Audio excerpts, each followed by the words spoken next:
Bad Company, Pylora, Pale Ale.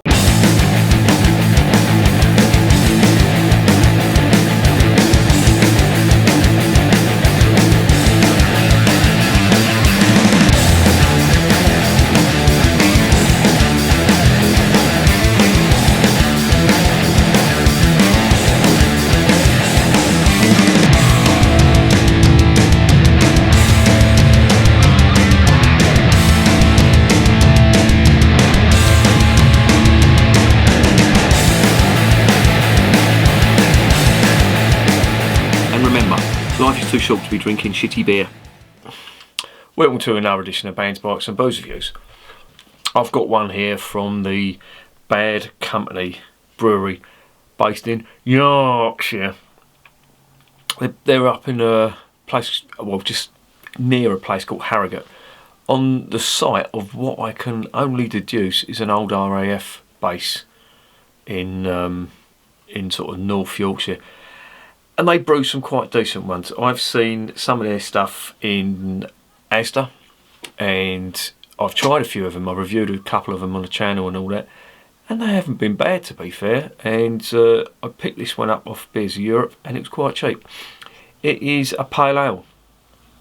Now, it doesn't really say what type of pale ale it is, but I'm assuming it's a session pale ale because it is 3.8% in the volume. They did a quite decent New England IPA as well, so they're not bad at what they do. I wouldn't say they're the best, but they're not bad. And as you know, I know people think, you know, if I ever set foot in Yorkshire, I am probably going to get lynched. So I'm probably not going to go up there. You know, if West Ham are playing up there, and you know we've got Middlesbrough or Leeds or any of the other teams like Halifax or Huddersfield, or you name all them Yorkshire teams, which we may well be playing if we go down this season. Yeah, I'm probably going to get fucking lynched, so maybe Yorkshire's off limits for the next 300 years for me. Anyway, let's stop talking about Yorkshire and let's start talking about this beer.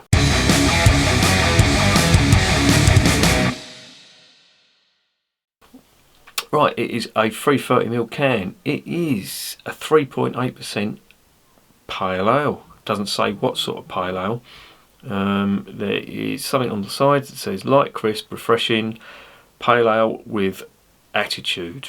Aromas of tropical fruits excite the senses, while the delicious flavours of mango and grapefruit dance upon the palate. Well, let's see if they do. Let's get this open and see what's going on.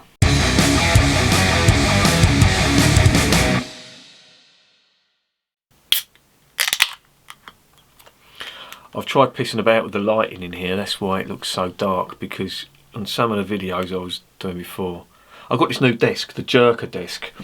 If you've not heard the saga of the Jerker desk, I've been told I've got to work from home, so I bought a desk. Bought this, hang on. Bought this desk, and it was an IKEA desk, and it came with these instructions. Jerker. A Swedish mate, I told a Swedish mate, and apparently that's not how it's pronounced. It's Jerka, or something like that, I don't know. I thought he was clear in his throat, but that's apparently how it's pronounced. So yeah, I've got the camera up here, and it's, you know, there's light coming in all over the place now, but yeah, there you go. There you go, Lois. What are we getting on the nose?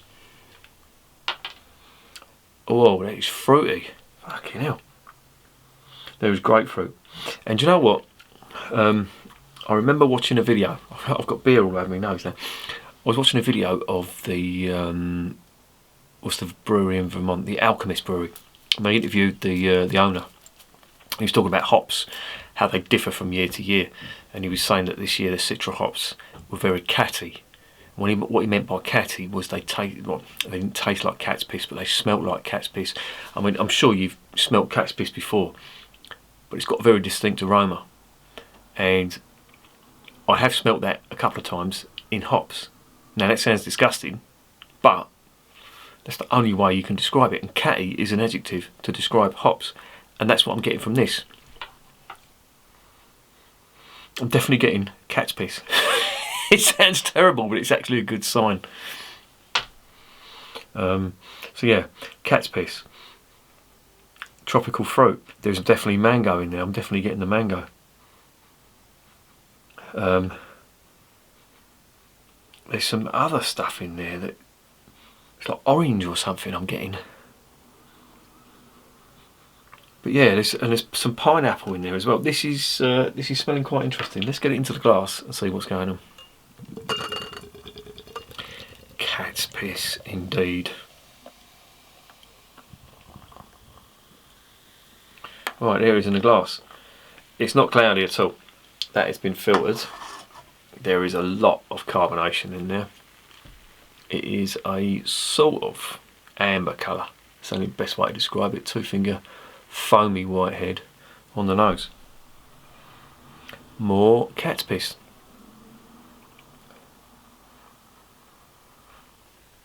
And yeah, there's the mango, the pineapple. There's an orangey flavour there as well. And it smells intriguing.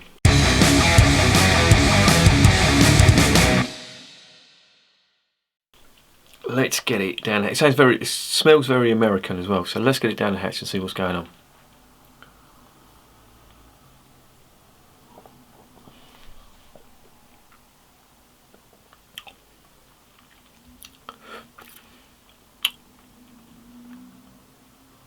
That's not bad. I'll tell you one thing I did notice from this is the water, believe it or not. That's not to say it's a watery beer, but the water that they've used in this actually tastes quite nice.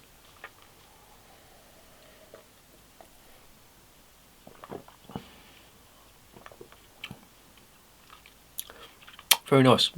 Grapefruit. I think it's bitter orange. What would be a bitter orange? Like a clementine or something like that. Or is it clementines as sweet and satsumas are the... Yeah, I think clementines are the bitter sort of orange. But it tastes like that. Bitter orange. No cat's piss, you'll be pleased to know.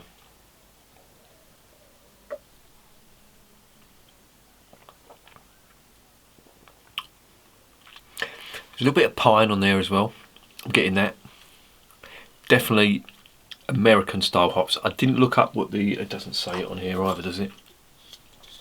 That would be too easy, wouldn't it? Just to list what the hops are. No, it doesn't, unfortunately.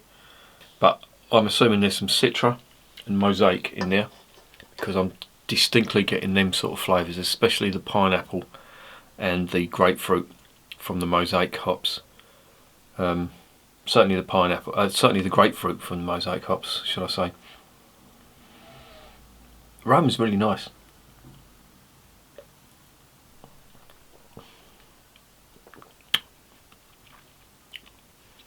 Not much malt, it's very fruity. Am I getting... No, there's no malt on that at all. Discernible malt. Or maybe there is. Maybe there is.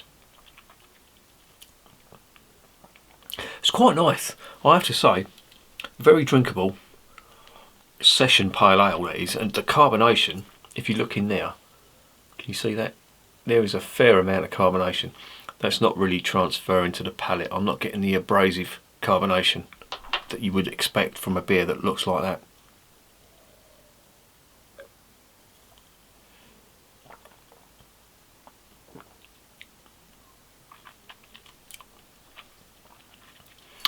No complaints, apart from the body is slightly weak. I think if they'd have put some oats in this, or a little touch of wheat, and just, you know, bolstered up that body on it a little bit, that would have been really nice. But all things considered, and that's come out of the fridge, it's reasonably chilled. It's not bad. Yep, cannot complain.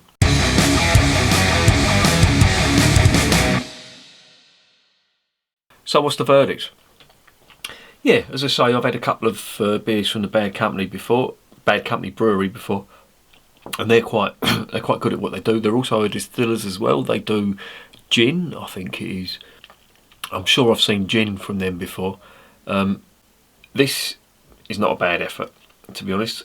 And the others that I tried from them weren't bad efforts either. The New England was pretty good, and I tried another IPA from theirs, and that was really good too. So yeah, this is in keeping with the sort of standard. Don't get me wrong, they're not outstanding. I don't think they're a fantastic brewery, but they don't do any bad beer, put it that way. Don't get me wrong, I can name a few breweries that do average and bad beer as well. I won't name them here, but I'm sure if you watch the videos, or should I name? Yeah, fuck it, go on. Vocation, they do a lot of average stuff, and Thornbridge do a lot of average stuff. They're the two that really spring to mind. But Bad Company, yeah, they're a little bit, they're above that. You know, what they do is perfectly acceptable, and this is not bad at all. I'm going to give that, I'll give it a 7.5 out of 10. I'll knock marks off for the body is slightly weak on that, and I don't think it was cheap either. This was, I think it was over £2 a can, and to be honest, there's better out there, but having said that, this is not bad at all. Would I drink it again? I'd drink it if it was free. I wouldn't go out my way to buy it, but if someone was drinking it, I'd say yeah, not a bad pale ale. So yeah, 7.5 out of 10, and recommended if it's free. And remember, beer is white in class, champagne.